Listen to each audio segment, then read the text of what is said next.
your booktube. My name is Maria and welcome to my channel MH Books, and welcome to the third wrap up for July. So this will make the final video of all the books I've read. In total I read 12 books, 9 of which I owned, 3 from the library. That allows me in August to buy 9 books of any kind and 3 books of actual books I borrowed from the library. I can buy those books, but no other books from that. It's just my way of keeping book numbers down.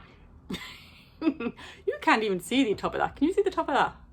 There you go. It's even, I had to cover it to save it from getting overexposure from the sunlight. Okay.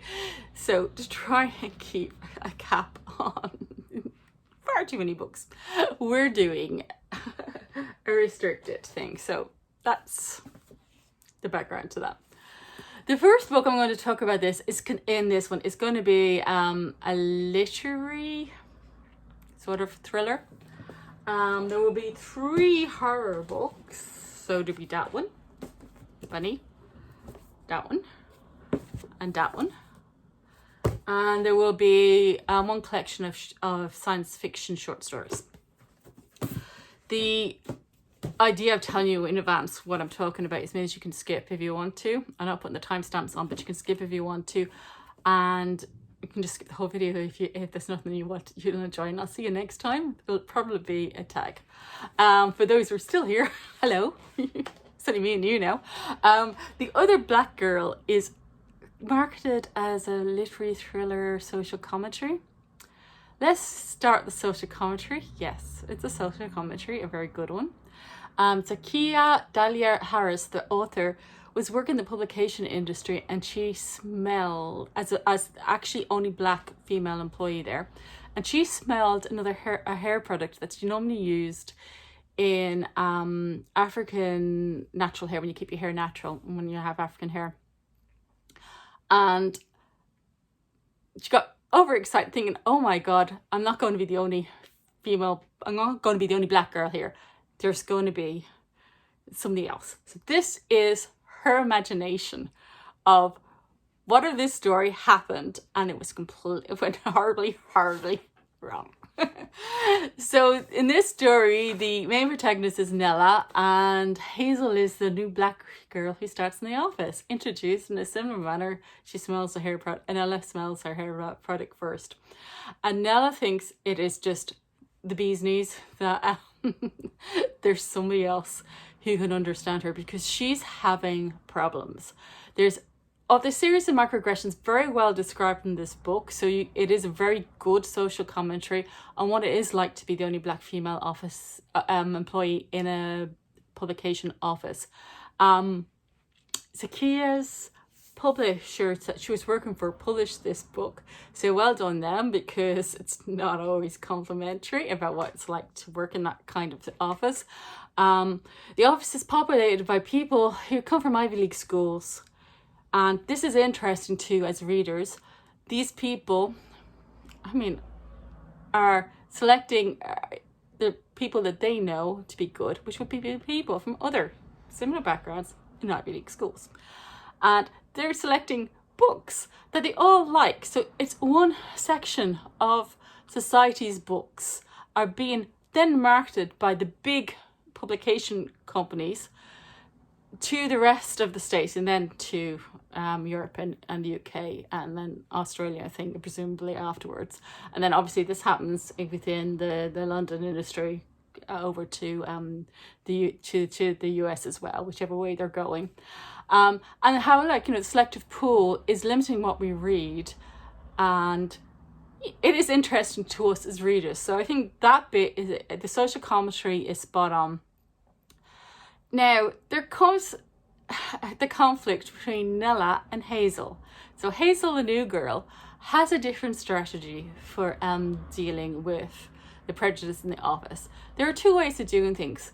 You can do the way that Nella does, which I would be more for, which is the pointing it out gently, that this character, you've asked me for an opinion on this character in this book, and it is not a good representation of a black person. It's actually a stereotype. I quite easily see myself saying, that's not a good representation of a working class dub. That's a stereotype. So, you know, yeah, I would be more for that approach. But there is the other approach, which is, unfortunately, Nella looking more successful in this book. Hazel is taking the approach that you fit in with the people around you in the hopes of getting promoted to change the books that are being written and the employees that are being employed. You have to get into the top tier of management. And Hazel's strategy is working. Add that, another problem is that Nella is getting these notes telling her to leave this firm, and she can't tell if it's Hazel or not. So this is about 3/4 of the book, is this conflict, this story, this tension going on between these two women. And Hazel has ingratiated herself into the higher echelons of the publication firm. Like, how the hell did she do that, you know? And then 3/4 way through, we change to a genre fiction. And then this book goes from actually quite dull.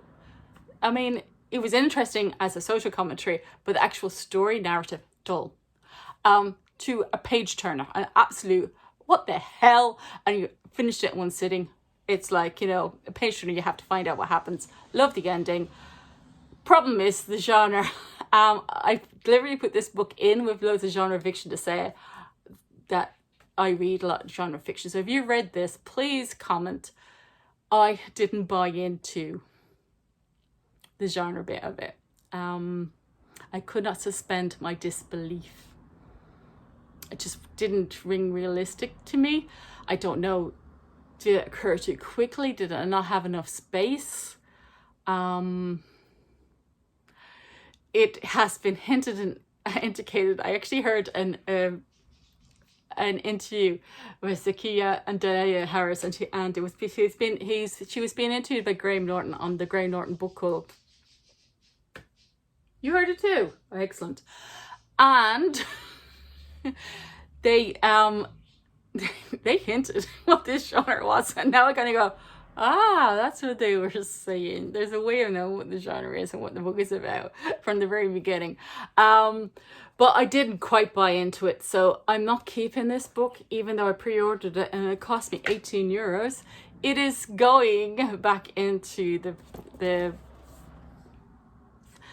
second-hand books. I probably sell it, actually, trade it into chapters, because it's quite expensive this time, rather than put it in a charity shop. Okay, next book.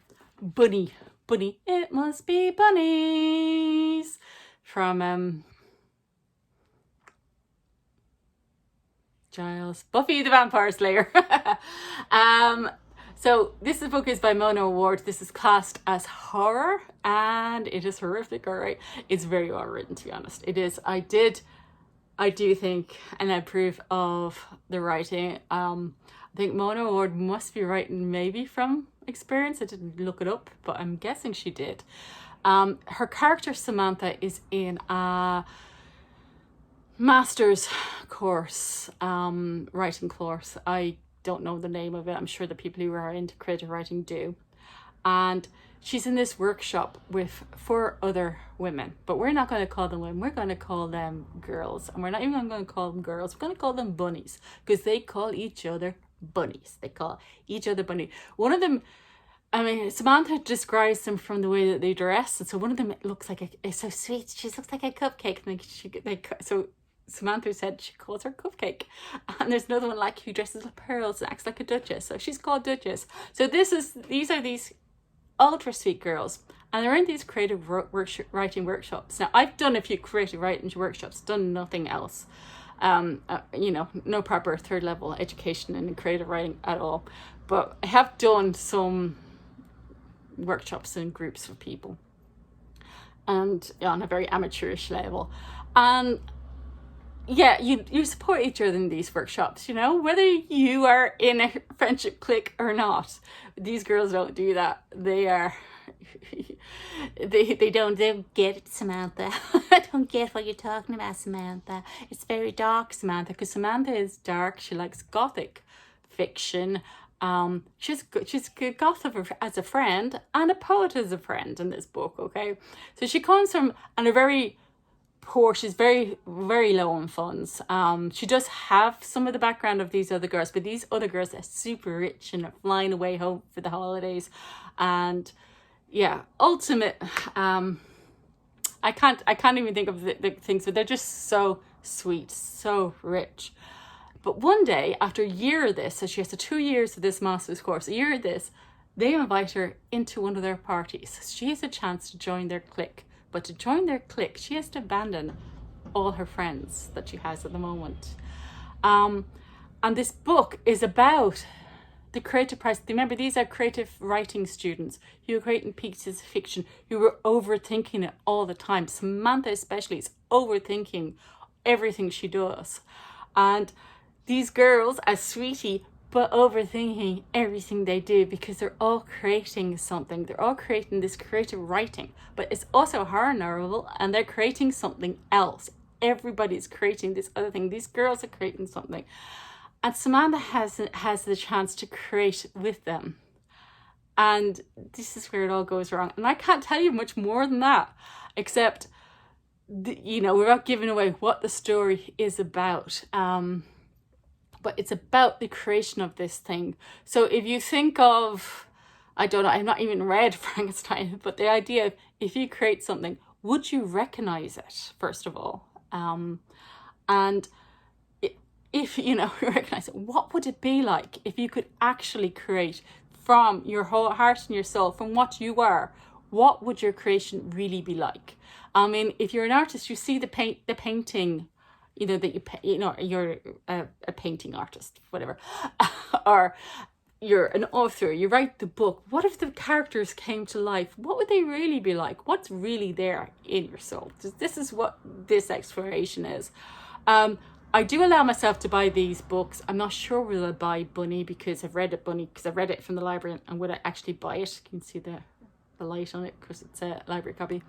I'm not sure whether I will or not because the girls are so sickly sweet. I'm not sure whether I want to read about them again, but I do think it was an extremely creative effort by Mona Awad, and I did like her conclusions in the end. The next book is based on, let's say this one is Florence and Giles, and it's based on Turn of the Screw.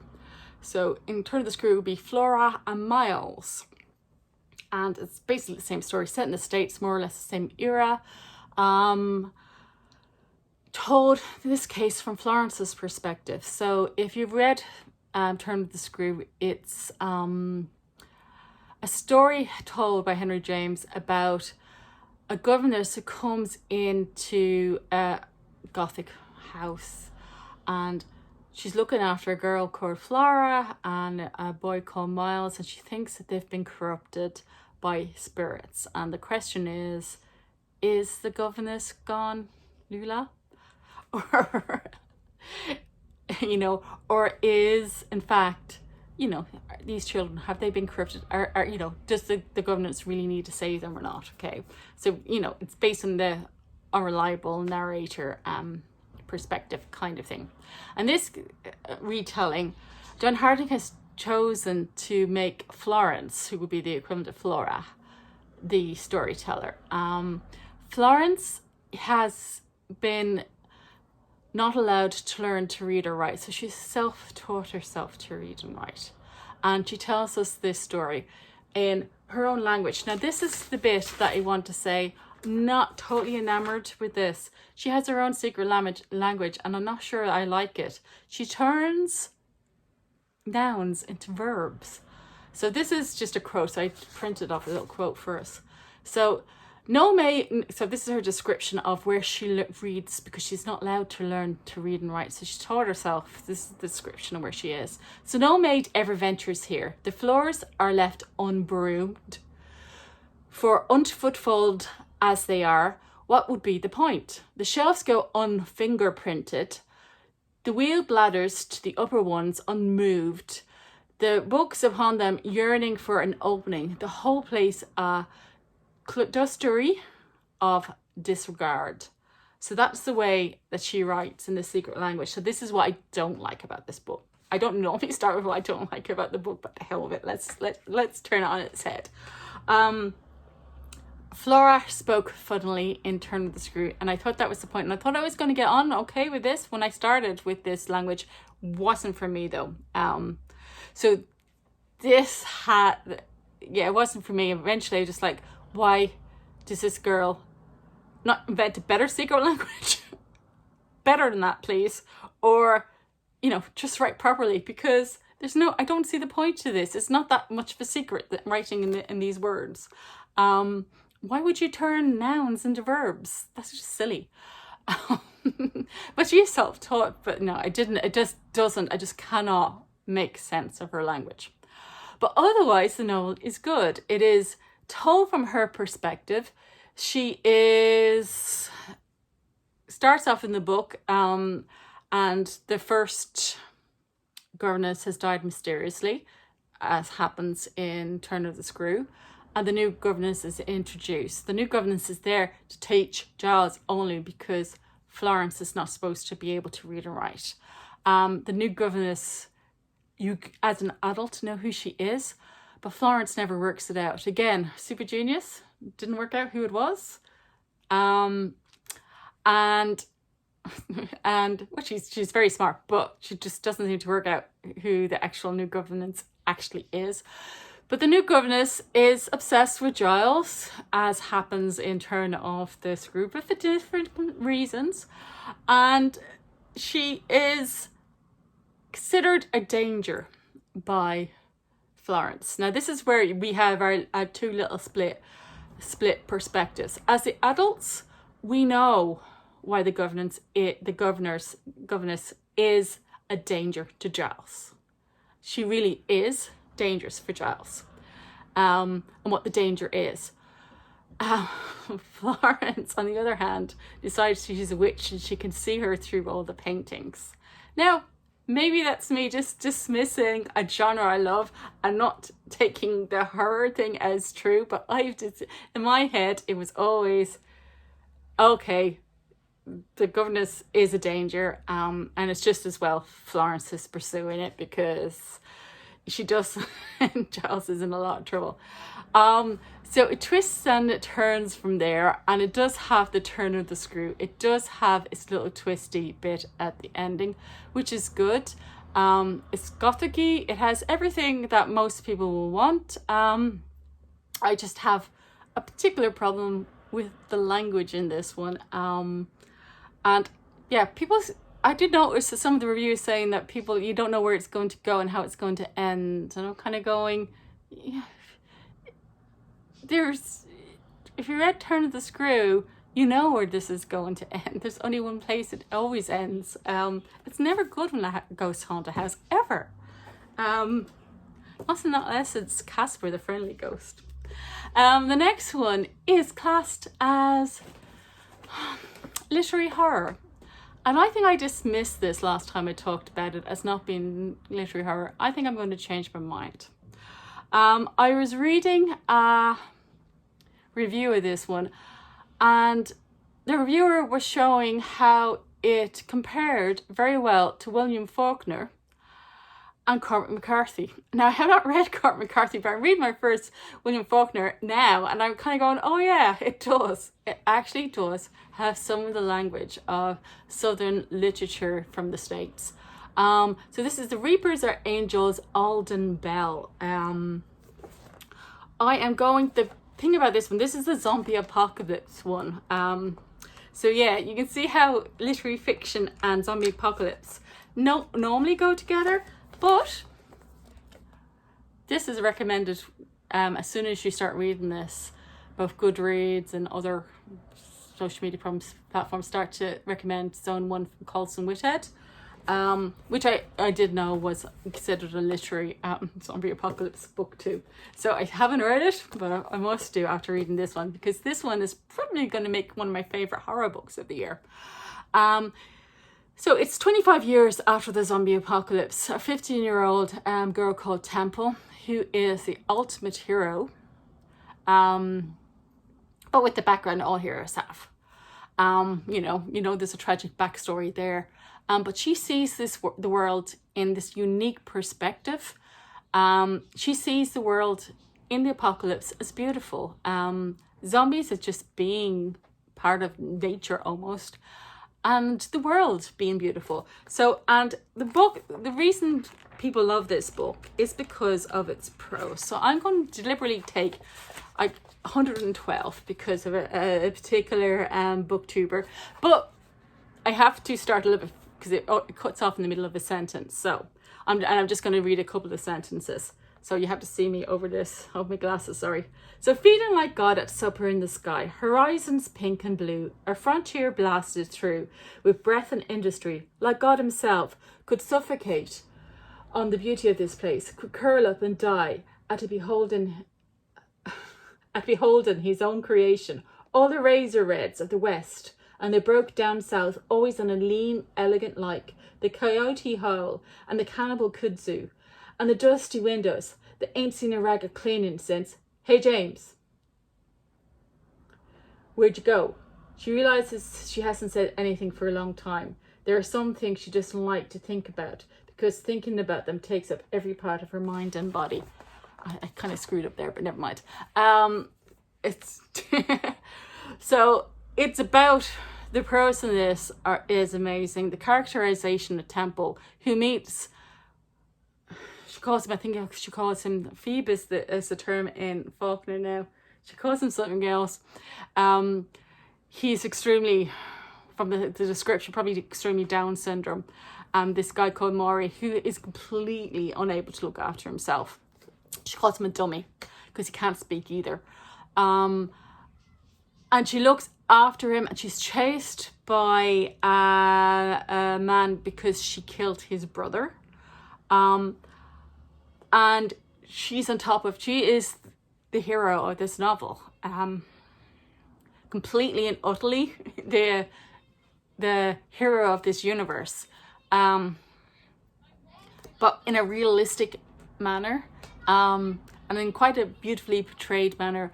I think the ending on this was actually where it actually hit its high spot too. I believe that the sequel to it is actually the prequel, from the perspective of one of the other characters, and not as well received. But I do recommend that people try this one. And the last one is Arrival by Ted Chiang, his short stories, which I think was, both these books were actually my BookTube spin books, if I remember correctly. I could be wrong. I'm not sure how much I mind. The Ted Chiang stories are science fiction story with a heavy emphasis on the sci-fi element of it.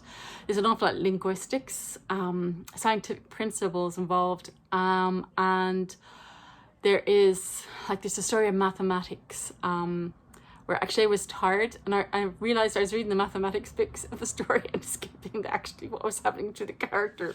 And that one, what I thought was hilarious, I had to go back and reread the actual story because I'd actually just read the mathematics bits because my brain was tired of stories at the time. So it just took in the mathematics.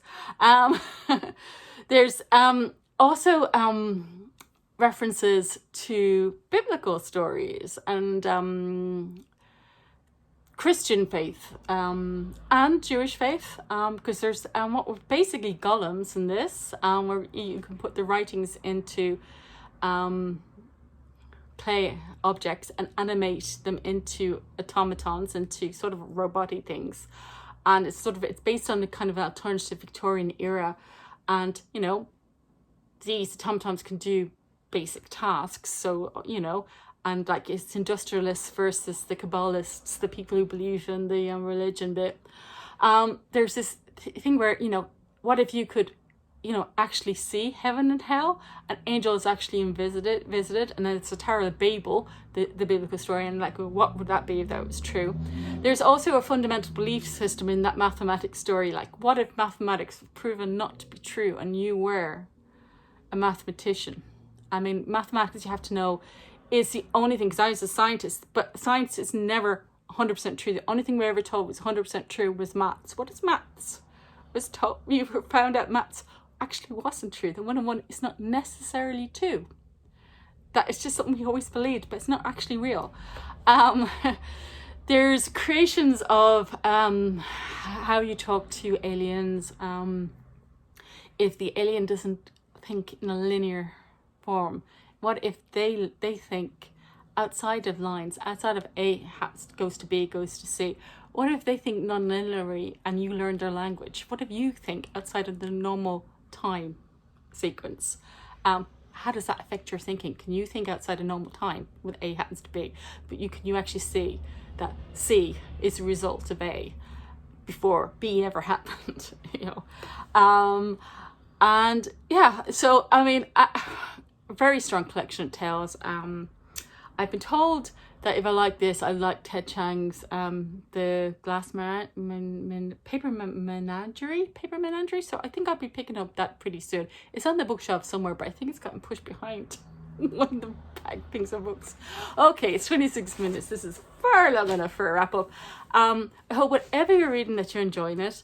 And I guess until next time, the next book thingy will be probably the tag, but I still know I owe people the last of my book calls for July, with still more scenery at the Wild Atlantic Way. So if you want to see that and you're still here, bloody hell. So until next time, bye now.